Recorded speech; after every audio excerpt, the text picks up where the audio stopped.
Baik, sebelumnya Assalamualaikum warahmatullahi wabarakatuh. Perkenalkan, nama saya Anasta Arnianti, nomor induk mahasiswa 105170395. Saya adalah mahasiswa dari Universitas Islam Negeri Sultan Taha Saifuddin Jambi, Prodi Ilmu Pemerintahan, Fakultas Syariah, Lokal 6C. Baiklah, video kali ini saya akan menjawab 3 soal ujian akhir semester dengan mata kuliah Tata Kelola Keuangan Pemerintahan dengan dosen pengampu Bapak Z. Haryanto, SH.MH. Soal yang pertama, jika pengelolaan keuangan negara tidak dilaksanakan sesuai dengan apa yang digariskan dalam paket hukum keuangan Undang-Undang Nomor 17/2003, Undang-Undang Nomor 1/2004, dan Undang-Undang Nomor 15/2004, dapat dipastikan akan timbul kerugian keuangan negara. Nah, jelaskan apa yang dimaksud dengan kerugian negara dan uraikan sekurang-kurangnya 4 perbuatan yang menyebabkan timbulnya kerugian keuangan negara. Saya akan menjawab soal yang pertama. Sebelumnya saya akan menjelaskan terlebih dahulu tentang kerugian negara.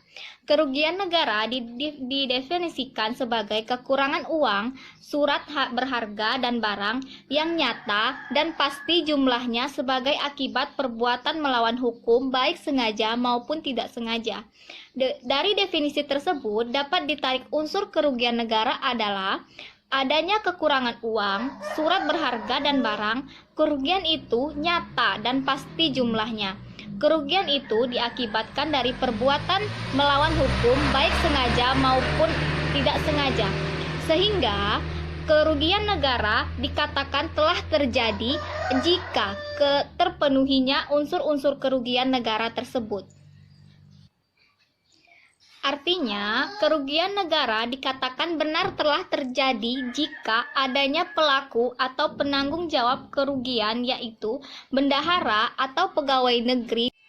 Setiap kerugian negara yang disebabkan oleh tindakan melanggar hukum atau kelalaian seseorang harus segera diselesaikan sesuai dengan ketentuan perundang-undangan yang berlaku. Baiklah, selanjutnya perbuatan-perbuatan yang dapat merugikan keuangan negara. Yang pertama, pengadaan barang dan jasa. Bentuk kerugian untuk pengadaan barang dan jasa adalah pembayaran yang melebihi jumlah seharusnya. Bentuk kerugian ini berupa yang pertama, markup untuk barang yang spesifikannya sudah sesuai dengan dokumen tender, dan yang kedua, harganya mahal dikarenakan kualitas barang yang pasok di bawah persyaratan. Dan yang kedua, pelepasan aset. Pelepasan aset adalah pelepasan kekayaan negara. Kerugian yang dapat ditimbulkan adalah yang pertama, penjualan aset yang dilakukan berdasarkan nilai buku akuntansi sebagai patokan. Yang kedua, penjualan tanah dan bangunan diatur melalui nilai jual objek pajak hasil kolasi dengan pejabat terkait. Yang ketiga, tukar guling tanah bangunan yang dikuasai oleh negara dengan tanah. Dan yang terakhir, pelepasan hak negara untuk menagih. Yang ketiga, pemanfaatan aset. Bentuk-bentuk kerugian keuangan negara dari pemanfaatan aset adalah yang pertama, negara tidak memperoleh imbalan yang layak menurut harga pasar. Dan yang kedua, negara ikut menanggung kerugian dalam kerjasama operasional yang melibatkan aset negara yang dikaryakan kepada mitra usaha.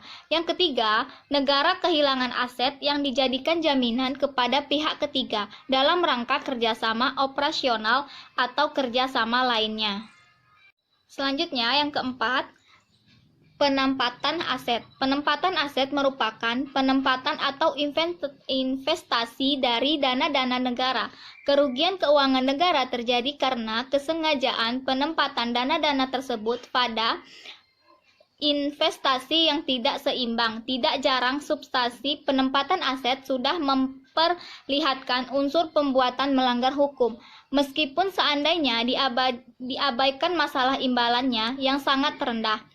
Penempatan aset adalah penanaman atau investasi dari dana negara. Bentuk-bentuk kerugiannya adalah yang pertama, imbalan yang tidak sesuai dengan resiko, jumlah pokok yang ditanam dan yang hilang. Soal yang kedua, saya diminta untuk menganalisis video dari channel YouTube di bawah ini. Nah, menurut saya, menurut analisis saya, setelah menonton video dari channel YouTube tersebut mengenai konspirasi dana siluman APBD mencakup banyak pemain, telah terjadi penyelewengan di mana aparatur pemerintah tidak menerapkan asas-asas dalam pengelolaan keuangan negara, yang mana dalam asas-asas umum pengelolaan keuangan negara pada dasarnya selalu berkaitan atau dijiwai oleh asas-asas. Yang mana dalam asas-asas umum pengelolaan keuangan negara pada dasarnya selalu berkaitan atau dijiwai oleh asas-asas umum pemerintahan yang baik. Hal ini dapat dilihat dari adanya asas akuntabilitas, profesionalitas, universalitas, dan asas transparansi yang sesuai dengan prinsip-prinsip penyelewengan pemerintahan yang baik, di mana asas-asas good government kehendaki adanya prinsip bertindak cermat, jangan mencampur adukan kewenangan dan prinsip penyelenggaraan kepentingan umum, karena pada dasarnya asas-asas umum pengelolaan keuangan negara yang baik bertujuan untuk mewujudkan kepentingan umum, mensejahterakan kehidupan rakyat yang berlandasan pada perbuatan yang dapat dipertanggungjawabkan demi terciptanya pemerintahan yang baik.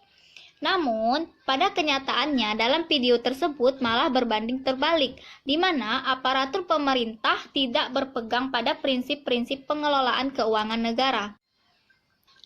Seperti kurangnya transparansi, tidak menerapkan akuntabilitas, profesionalitas, yang mana dalam kasus video tersebut adanya kerjasama atau kepentingan atau kong kali kong antara SKPD dengan DPRD, dan yang menyebabkan terjadinya penggelapan anggaran, manipulasi APBD, dan kecurangan-kecurangan lainnya, dan konspirasi dalam penganggaran APBD, yang mana dalam kasus ini mengutamakan kepentingan kelompok tertentu atau kepentingan pribadi.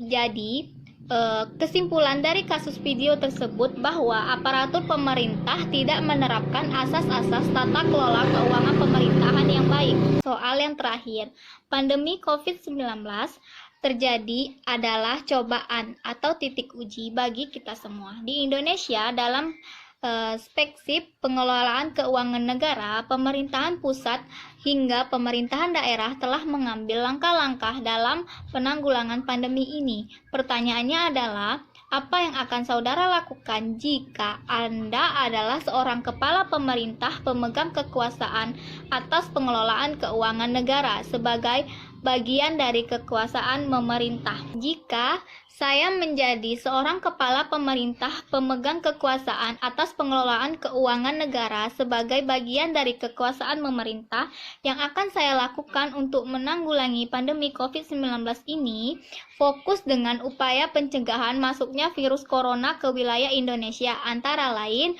dengan saya meminta seluruh dinas kesehatan provinsi atau kabupaten kota, rumah sakit rujukan, kantor kesehatan pelabuhan, dan balai teknik kesehatan lingkungan untuk meningkatkan kewaspadaan dan kesiagaan dalam menghadapi kemungkinan masuknya penyakit ini.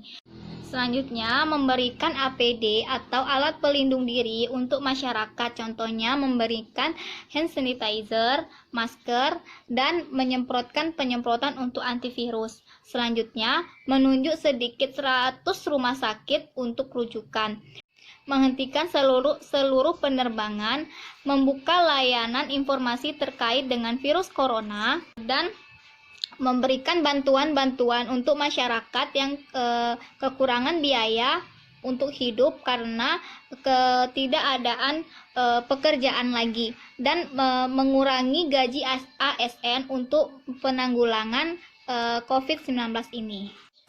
Baik, cukup sekian jawaban dari saya. Apabila terjadi kesalahan atau penyampaian pendapat dari saya atau penyampaian jawaban dari saya mohon dimaafkan. Dan saya akhiri, wassalamualaikum warahmatullahi wabarakatuh.